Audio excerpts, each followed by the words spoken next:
right. So, Simon, welcome to the studio. It's great to be here. I'm so happy that you made your way to Toronto. You know, it's a city that's actually been an interesting part of my story, and just a place that I immediately connected to the first time I came here, probably 15, 20 years ago.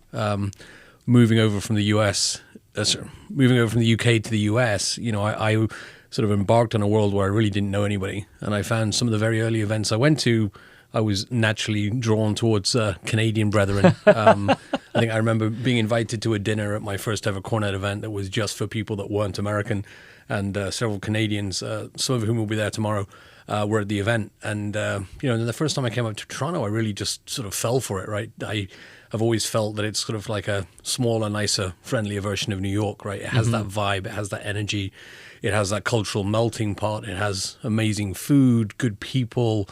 And yeah, it's always been somewhere that I felt drawn to. And when I established Purposeful Intent, it's an interesting anniversary today that I'll talk to you about. But when I established Purposeful Intent, I always wanted to bring it to this area specifically. So super excited for tomorrow and for having our first international event in Toronto.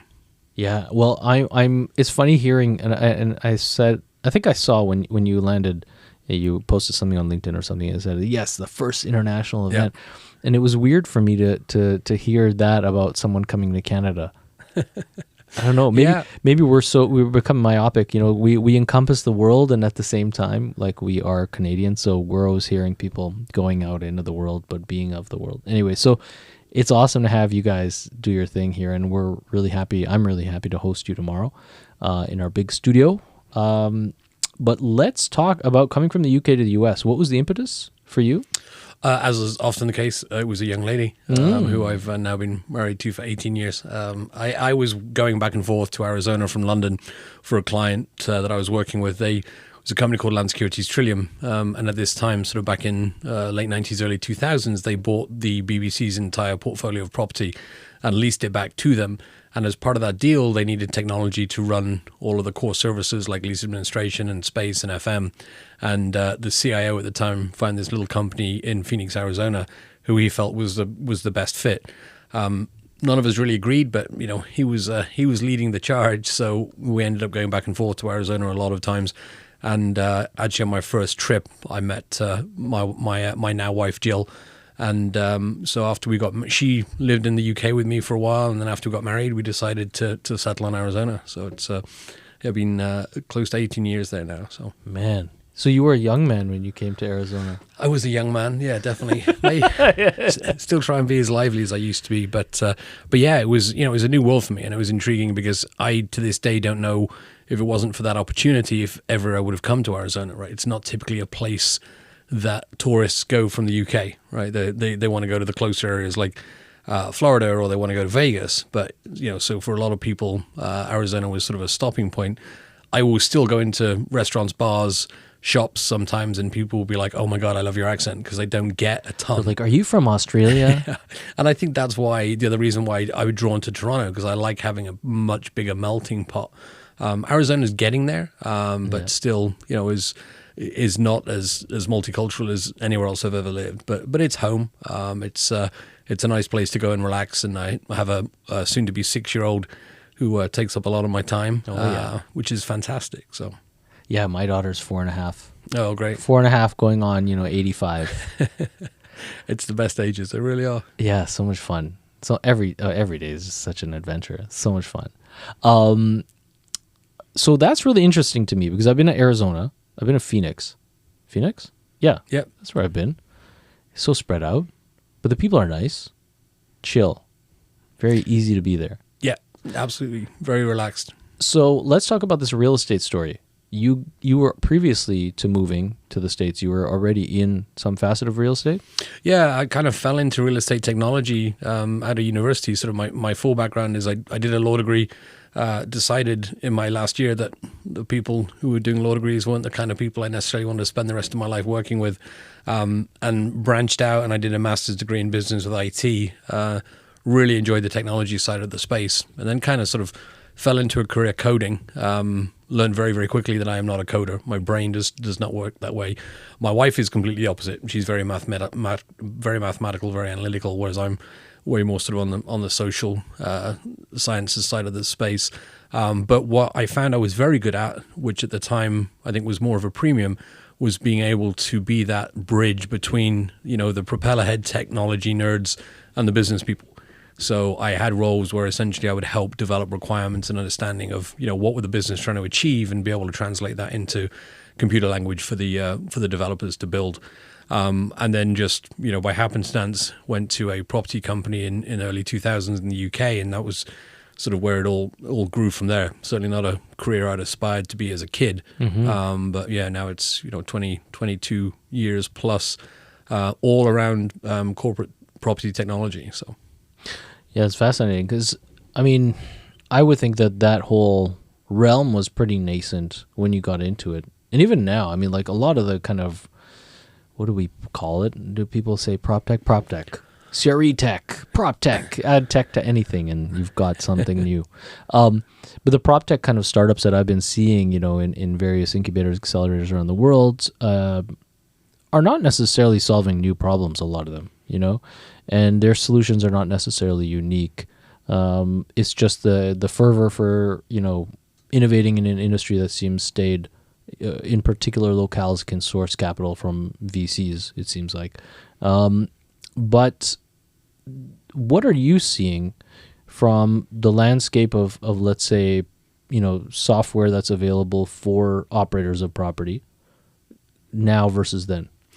Yeah, I think, you hit the nail on the head, Kasim. One of the big things that we do see is, people ubiquitously use the term prop tech. And when I meet somebody who says, oh yeah, I'm an expert in prop tech, my immediate thought in my head that I don't always vocalize is, how can you be, right? Because prop tech consists of everything from residential to industrial to retail to commercial. Even within the commercial space, break it down between, technologies that are geared towards the financial side of the deal and the brokerage side of the deal versus where I've always played, which is what happens inside of the portfolio, right? How do you ensure your leases are paid? How do you ensure you've got the right amount of space?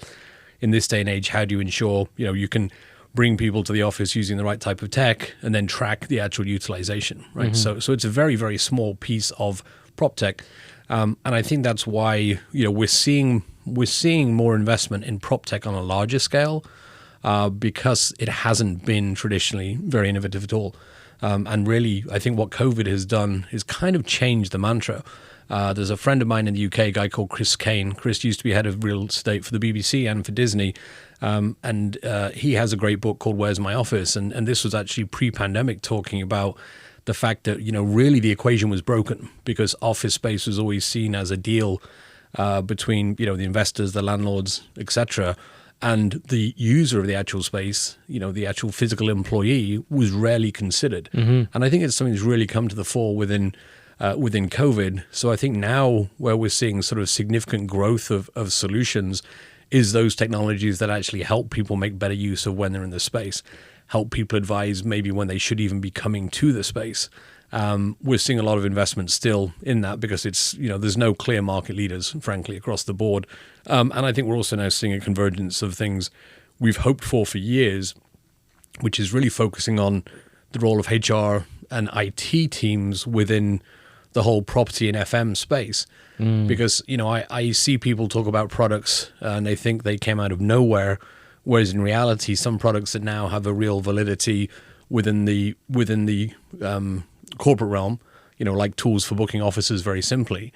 In the past, they were a technology RFP that was done to replace an Outlook or a Gmail, right? They weren't necessarily seen as being nascent to the workplace side. So, I think the workplace drive is big, but I think also as workplace and real estate practitioners, we need to start thinking about those other areas. Fascinating for me on my journey with Purposeful Intent. Back in February, I went to a conference on the future of work, and I noticed prior to, and one of the big drivers for me in going, only one person was a real estate person. And I think the big, shoe that's going to drop on my traditional world is that, the impact that HR has, the people side of the future of work, right, doesn't necessarily correlate with or doesn't totally correlate with physical space, which a lot of the real estate and workplace people are looking at. So I think there needs to be that third and fourth elements around that. So workplace, real estate, HR, and technology coming together to determine, what are the solutions, frankly, that will make our employees the most effective, efficient, productive. So I think there's a lot of change coming. I agree with you. I think that's a very interesting encapsulation of the kind of like state of things in terms of like how the industry is changing for commercial real estate, office space provisioning, and also for a little bit of the cultural element of post-COVID workplace reality, where people are kind of like looking to your point of like not wanting to work with other lawyers and looking to change your career to avoid them. I think everyone feels that way, not just about lawyers. Some lawyers are good people. No, I think there has been a big awakening for people in terms of determining what do they really want to do. You know, when the world shuts down and you can't do whatever you want to do, what does that make you miss the most? For me, and part of the reason I started this journey was, for me, it was family. Mm-hmm. Like, I love the fact that I got to spend so much time with my daughter between the ages of 3 and now, because I was home. Before that, I was probably traveling. I think the most I flew in a year was, an actual flown miles was like 200,000 miles. So I'm away pretty much every week. So that was a big change for me. And I'm seeing that change across the board. I don't think we're seeing a great resignation yet related to culture or workplace or those elements. I think it's really more just an awakening for people to realign where they want to be and what they want to do in their life.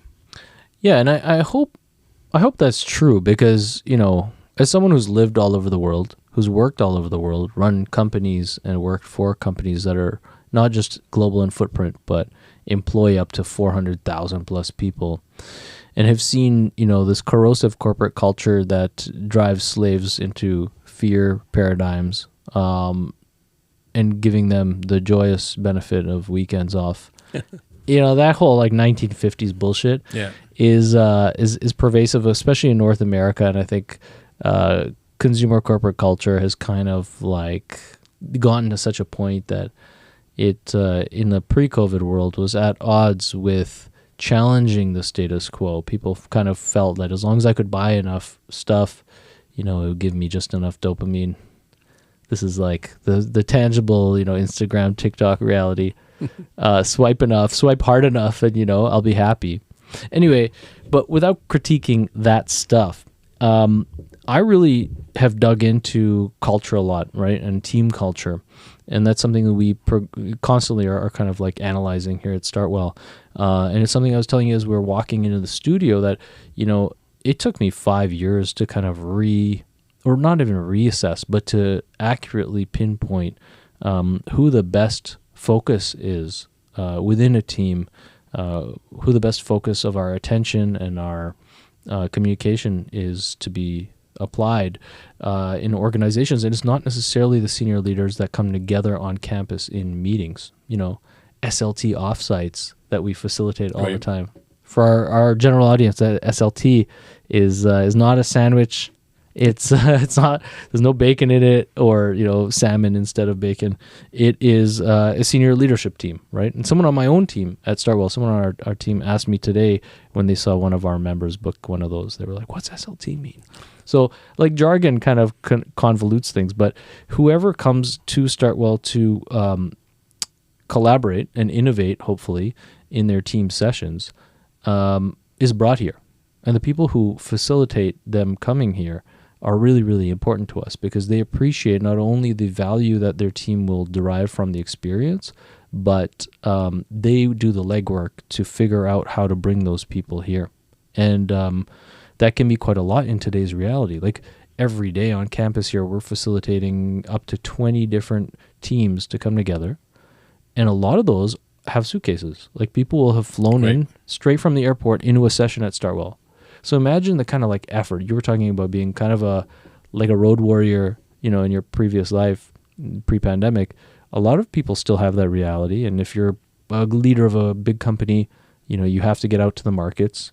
And so it's really interesting, especially Toronto now, maybe taking a little bit of interest for some organizations away from New York as being a meeting place. We've seen that over the last, let's call it since Trump, where people are picking Toronto as this like northeastern, North American, meeting place. But yeah, as people convene, there's a lot of logistics that the support staff, EAs, whether it's EAs, HR people, even into culture and people, that they do. And there's a lot of difficulties, I would think, in managing hybrid realities. Right. And Absolutely. virtual teams and remote teams that are now across like 10 different time zones because we're remote first, so we have to hire in Guatemala. It's crazy that the amount of stress that is probably incumbent upon people in people positions. It's a big change, and I think some of that stress could be unfounded as well. The actual reason that I call the company Purposeful Intent was a nod to a friend of mine who, when the pandemic started, him and I had a conversation, and he said, there is a valid position in the office, but it needs to be with a purposeful intent, right? There needs to be a reason for you to come in and something to do. It can't just be a mandated, thou shalt be in the office 2 days a week, or you must be in the office on a Wednesday, because people are seeing through that already, right? They're just sort of seeing it as too genericized, and there needs to be, a real thought given to where, when, and how people work to get the best out of them. You look at sort of that remote only culture now, and we're certainly seeing companies that are saying, instead of having office space, we're going to bring our people together once a quarter in a different part of the world. And I think we'll see more of those changes. But I think that's the big thing for me, is people looking at the way that the future of work evolves with that purposeful intent to how they use every asset they have, human capital, physical capital, and space. And that's, I think, is why we bring people together to discuss that, because it's the connectivity. I mean, I think that's, for me in life, it's the biggest driver, right? Yeah. Personally and professionally, it's the connections you make and how you maintain those and honestly, how you build them. As a small business owner, and as someone who's, of course, like my business is established to support the culture of other teams and other companies, it's something that I always ask people constantly, right? I'm always asking team leads to say, why don't your people bloody love working at your company? Why are they proud? Firstly, are they proud to work at your company? Secondly, are they empowered to speak on its behalf? Thirdly, would they bring people they respect to work with them at your company? Right. It's crazy, but if you actually dig into stats, like referrals for HR are so low across the board at almost every company. Like, you would think that a company would naturally grow because the people who work there would want to bring in their friends to work there, right? Or it's not the case that I find anyway. And I'm sure you sometimes see very physically the opposite. Yeah, exactly. And then, teams build because people are supposed to fit into cogs. There's larger questions here, right? To do with like, how do you scale corporations without a purely functional mindset? And of course, data and the availability of data is obscuring some of that stuff in terms of just assessing success for a company based off of productivity. And then the question of kind of tenure, when you're looking at public companies, what is the tenure that everyone has at a company and wants to have? Are people now thinking career track and wanting to stay at a company for their whole life? And if so, is it their life's work? Or is it to pay the bills to live? All of these questions, of course, are being addressed now more than ever before, perhaps, or at least now more than the last 70 years. Entirely. And I think they're questions that, certainly in the US, people never thought they could ask before. Nobody ever really conceived 3 years ago of saying to my boss, hey, can I work from home 2 days a week, unless it was a very progressive company. Because everybody always had that argument, no, it's not going to work. And now we've had 2 years to prove that it actually can work. And I think, I saw coming from, I was born in Ireland, I raised in the UK, lived and traveled a lot of places. My father was an architect. And one of the things I'll always remember, firstly was coming to the US, having to negotiate up my vacation from 5 days, which was typical at the company. 5 days a 5 days a year. year. I managed to negotiate it up to 10. And then after 2 years, I got an extra 10 days. And this was coming from, I came out of college to work for a bank in the UK, and day one I had 28 days vacation. Mm-hmm. And the thing I found bizarre was that in Arizona, when I was working there, people were proud of not taking their whole 10 days because they felt it was more of a commitment to the company. You know, it would be come in early, leave late, and just wasn't the mentality that I was used to. And just, I think that sort of whole work to live versus live to work culture. And I think people now are looking at that in a very different way. And even senior people that I know that have been very much focused on, you know, early mornings in the office in a suit and tie, you know, late evenings, they're at least getting to the point where you don't do an 8 o'clock meeting anymore in the office, right? You do it from home and then you might go into the office. And I think giving people more of a balance has got to be a good thing. Giving people more agency to make the decisions about what is best for them as they work is the right way. You know, we're hearing, I think, from a lot of sort of boomers, my biggest chagrin these days is actually against Alan Sugar in the UK, because he equates working from home to just being lazy, you know, on the couch, doing nothing, not wanting to succeed. And who is this chap? Alan Sugar. He was a sort of I guess probably the most closely you could equate to a Donald Trump pre-Trump's presidency. He actually did the equivalent of the Apprentice, which I think is Dragon's Den in Canada, in the UK. So he was sort of they're different shows, different formats. Sort of the Dragon's Den's a different format. Of that kind of. Sorry, it was more the Dragon's Den. Okay. It's kind of like sit on a panel and assess. Sit on a panel and assess a company. Yeah. So Alan Sugar, he founded Amstrad. Amstrad was Alan Michael Sugar, who was the AMS in Amstrad. And, you know, very, very successful, very rich, but his commentary is all, I think, very negative and very unfounded in terms of what people do when they work from home. And I think we see that a lot, is the people that have never done it or experienced it, or who are probably scared to try and manage it.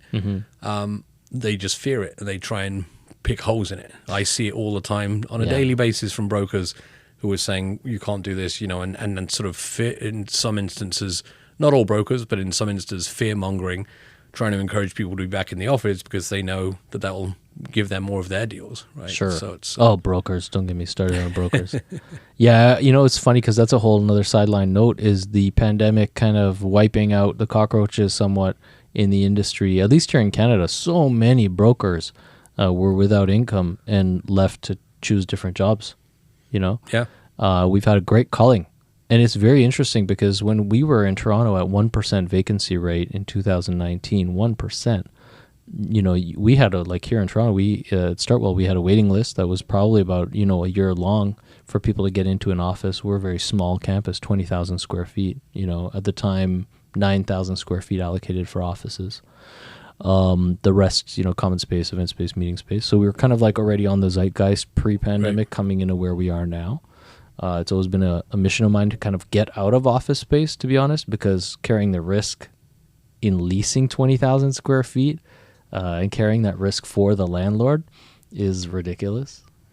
Yeah, I was just reading this week, I think that there's, you know, 30 million square feet of space available in London. Biggest inventory they've had, right? And that's... New York is like 20% or something like that. And I think it's all those different factors that are playing into this. And I think, you know, brokers have to evolve to survive. You know, our mutual good friend Dave Kearns, he's one of my favorite people to read on LinkedIn because he's so thoughtful about what he's posting and talking about. And he's also still living that world every day where he's meeting people that just don't seem to get it. And I think a lot of it's a mentality where they don't want to get it. They want to be right. You know, there's probably some vested interest in certain areas. This has always been the case in every industry. Brokers in general. Any middleman who has not got skin in the game, I always find, I'm a little biased about this. No, I'm not biased about this. I've thought it through, and I've experienced this in many different applications of business, I think, over the years. But like, if you're in the middle, you have to do such a great job if you're going to be meritorious, you know, and build an illustrious career that's not just transactional, right, of being good at relationships. Yep. That's the thing. And very few people excel at that as commercial brokers. Real estate that's residential is very different, because if you're putting a family in a home, you know, those guys are going to yell at you if you put them in a bad home. Right. Or at least they should. But with an office space, the person who made the purchasing decision and dealt with you as a broker is probably going to get fired if it's a bad deal for some reason down the line, and then they'll come back to you to help save that day again and with a new lease. So we used to see that in 2019, where brokers in Toronto would be really just like cutthroat with not respecting the intent or even the, let's say, the sustainable cultural values of a company, put them in a bad space because they knew that they were keeping them warm for the next deal, and just keep milking that company over and over and over again. They were leeches, a lot of them. So cool to see that changing. But you're right. I mean, it has to change. I think every industry has to shed weight or has the opportunity now post-COVID to kind of shed some dead weight. And the technology piece of it also is going to come into play to allow brokers to do more if they understand their role and not be frightened by redundancy. Yeah, and I think you're better off getting ahead of that curve, right? If you can use technology and data to understand and predict what's going to happen, and you know that a client is going to reduce their space significantly, then you want to be out in front of that, or you don't want to be set in the back seat while they come to that conclusion themselves, because they will come to that conclusion. And I think that's one of the things that's changing now. We're seeing more, landlord-based technologies that are being put in play. We're seeing more thought around technology to help people use the office in a better way. More tie-in to technology to help you work in different ways better, right? Work asynchronously, work from remote locations better. And I think for me, that's going to be one of the biggest changes we'll see over the next 3 or 4 years. When I look at the ecosystem that I was speaking about around sort of corporate real estate and workplace technology, there's probably about 300 systems in total. Most of those companies are probably between 10 and 15 entire staff, with a few of them being in the 400 or 500s. I think what COVID is going to do, it's going to bring in some big hitters, the likes of Slack and Salesforce, Google, etc., that can now realize a 10x on their investment by selling their products to a wider audience. I personally see Slack as probably going to be one of the biggest enablement tools in the workplace space as a tool to help people collaborate, communicate, and I would assume ultimately to help people make better use of when they should be together, right? And if you're a 5-person company and you see Slack coming your way, you better watch out. And I think there's going to be, a cull of tech products. There are some that certainly have blown up over COVID and because of COVID, and some that were developed just purely through COVID. So there'll be a realignment, but I think we're going to see a lot of new players into the space that for sure traditionally haven't been there. So, and I think also the widening of what work is, right? Because it was very siloed before, as I mentioned earlier. IT having certain responsibility, HR having responsibility, workplace and FM having responsibility. Those silos have to be broken down in order for it to be meaningful again to the real consumer, which is the employee of the company using the space or not using the space on a daily basis. Yeah, like fundamentally space, commercial space or otherwise, physical space should empower the people using it. Absolutely. And I think the best thing to empower them with is anything that reduces friction to their day to enable their happiness. Yep. That's like our thing here on StartWell, is like to say happier days make for better workplaces, or make for better work teams, or however you want to explain Absolutely. it. I think people should be happy. We're all more effective when we're in a good mood. Yeah, and it's so funny because like when people are well fed, caffeinated, hydrated, soft furnishings of their choice to sit on, and no one is breathing over their neck, and they feel empowered to be in that place, and they feel like they actually chose to be there. That's another thing that's very interesting about this whole get in the office cubicle kind of debate. Goldman Sachs shaking a finger at everybody. We pay you $250,000. Right. You want your bonus? Part of it is the monetary motivator, but to like do as you're told. But fundamentally, I mean, I think if people actually are empowered to feel like they made the choice to join an organization and then to stay there, they should own that choice. Yeah, and the choice shouldn't be like dangled over them. And I think also just the reduction in stress. If you've got to take your kid to the dentist, or you want to go and see them play soccer, and you don't have to beg and plead to your boss or worry about them looking over the cubicle and you not being there. Okay, it's treating people like adults. It's empowering them to do that, right? I didn't in my whole career, because I'm this weird dude who's just been an entrepreneur and creative like my whole life, right? So it's kind of an inside joke with myself and the people that know me well when I actually got hired in IBM, right? Because IBM was like it's the quintessential, evil, large conglomerate multinational that doesn't care about anything and doesn't have a head, answerable only to shareholder value, But what was really funny was when I didn't know any of this like Monty Pythonism to be true until I was in the belly of the beast, and I got a few weird kind of calls from people, after 500-person calls where Judy's like looking at the spreadsheet of who stayed on the call for how long. Right. You know, those sorts of weird like reprimands that have nothing to do with, you know, my efficacy or commitment to fulfilling my role at the company. And I was really surprised because it was like, it was shocking. I just laughed all the time and I'd call it out to people and they didn't like that. And so I kept getting shanked. And then my head was definitely something being hunted because the work that I was trying to get the company to do was way beyond its capabilities and would raise flags for people, I guess, who didn't want to recognize the biases and dogmas and fear culture in the organization. Yep, for sure. And weird stuff happens, you know, like people are just not enabled. And anyway, so I think wherever the corrosive corporate culture is not moving forward, at least now people are a little bit more motivated here in Canada to look elsewhere, you know, and I think that's good. I think a lot of those like staid, publicly listed zombie companies will find it difficult to attract the type of talent that needs to sustain their, you know, Absolutely. and fuel their growth and fuel their kind of constant Yeah, livelihood. I mean, you know, one of my biggest learnings over the last year, and actually somebody I met at the conference I referenced in London back in February, as a young guy by the name of Mills Banji. You know, Mills, we actually got him to come and speak at our event in LA, and you know, he talked a lot about attracting Gen Z black talent to employers. And it opened my eyes, right? You know, I'm an almost 50-year-old white guy, and things I never even considered or thought of in the past as being blockers or stoppers, you know, which really are. You know, he mentioned one stat that really resonated, that I think it was 30% of Gen Z black talent changes their name when they come into the corporate culture because people can't pronounce their name and don't make the effort to do that, and they feel it's easier to change their identity than to try and push that through. And that's something... Yeah, it's pretty fucked up. A guy called Simon is never going to experience, and it's like, but it makes you realize some of that. You know, I think a lot of the other aspects of working with Mills and his team on those areas is really understanding things that I would have had no clue about before, and I still only have, you know, sort of a partial connection to, but now I realize the importance of it. You know, the importance of being able to grow diverse teams globally, but the importance as well that it's not just a stat. You know, he made a very interesting reference back in London to, you know, any company that after George Floyd was murdered just put a black square on Instagram. People that were looking to, you know, potentially be employed by these companies, what do? They go to Google, they put in the name of the company, they look at the board and they see 5 white faces. They're not going to be interested in working for that type of a company.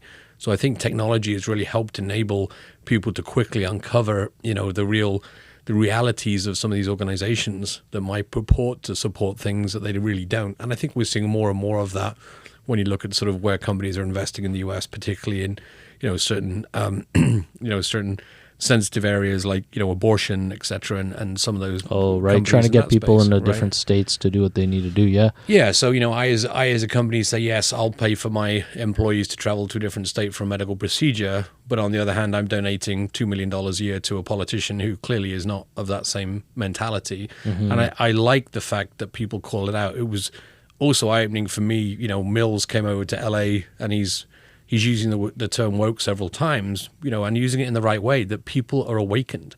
You know, woke in the US is an insult these days, whenever I hear it, I think it is an awakening, and we need that. You know, we need to be, I think, a more, you know, holistic society and more conscious of these biases that we've had for years. We can't just try and ignore them, right? We need to work these things into our cultures, into our companies, and as, you know, people that can sort of help lift up. One of the things that we try and do at PI is really focus on that, right? So we have internal metrics that we do publish out about diversity. So we ensure that it's at most 50% male, at least 30% people of color. We're looking at bringing neurodiverse people in. We have a policy where we'll bring a couple of people to events that otherwise wouldn't be there, maybe based on their youth, maybe they're from a disadvantaged community. And we're really focused on that. We're focused on, you know, diversity of speakers. You're not going to see... That's why you invited me to attend, because you know I'm broke ass. You're like, Kasim, don't pay anything. Just give us a place to host this event. This is the best. This is, you know, I think sort of working with like-minded individuals is the biggest drive for us. And, you know, I love being here at this space. I'm excited to welcome everyone here tomorrow. And, you know, who knows where we go from here. But that's part of the reason that I wanted to get involved with what I'm doing, right, is to is to sort of, see where you can go creatively, meeting new people, and what we can do together, is for the future. But I think it's exciting to connect with like-minded people. Agreed. Let's take a step back. Purposeful Intent founded when? Just during the pandemic? Our first full, our first day of sort of full time was on April 1st. But the date I referenced earlier, having a 6-year-old and also being somebody who's been very into social media my entire life, my wife has always ridiculed me for how many pictures I post on Facebook or Instagram. But what I love now is that, every morning when I wake up, I'll hit the memories button. I'll go back over the last 5-10 years and see what we did. A lot of it is obviously focused on my daughter these days. But something I noticed when I landed in Toronto today and I did that was a year ago I posted first in-person conference in over 2 years. I was heading to Las Vegas. And the reason that date is interesting to me, especially with being here today, is that was really the start of a 6-week journey that culminated in Purposeful Intent's inception, because I went to 6 different conferences and I felt that nobody was really hitting what I felt was needed post-pandemic, which was bringing these incredible people together, but giving them the opportunity to talk about what they're experiencing, right? Every conference format is like, let me push some shit off the stage on you, and then you go network over drinks at the end, and then whatever, that's on you.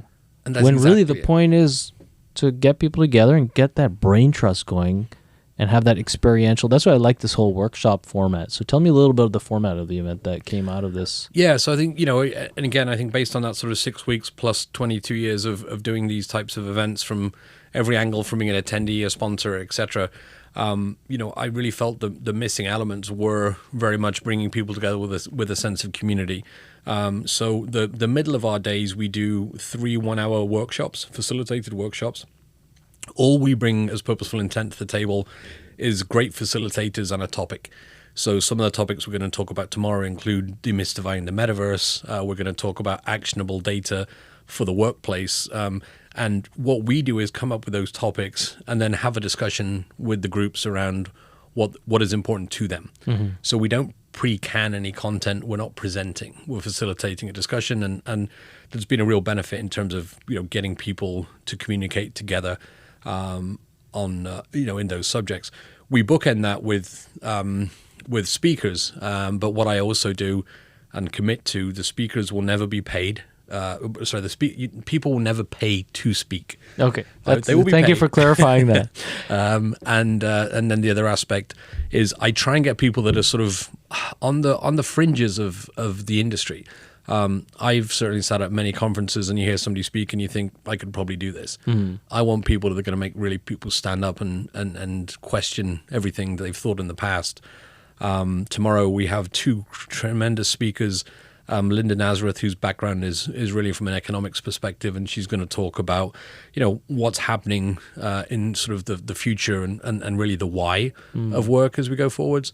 And then Eric Termiende is coming into town, and he's going to really focus on sort of some of that futuristic aspects of how do you build teams. So a lot of what you were just talking about, Kasim, how do you build teams that can shift to this new way of working? So, these aren't real estate people. They're not people that think about things like space plans and allocations and furniture. These are, people that are really thinking on a much more macro level. And that's what we want to do is bring in that thought. And then, my other bugbear with conferences has always been you don't necessarily get great experiences from a networking perspective. They're not always inclusive.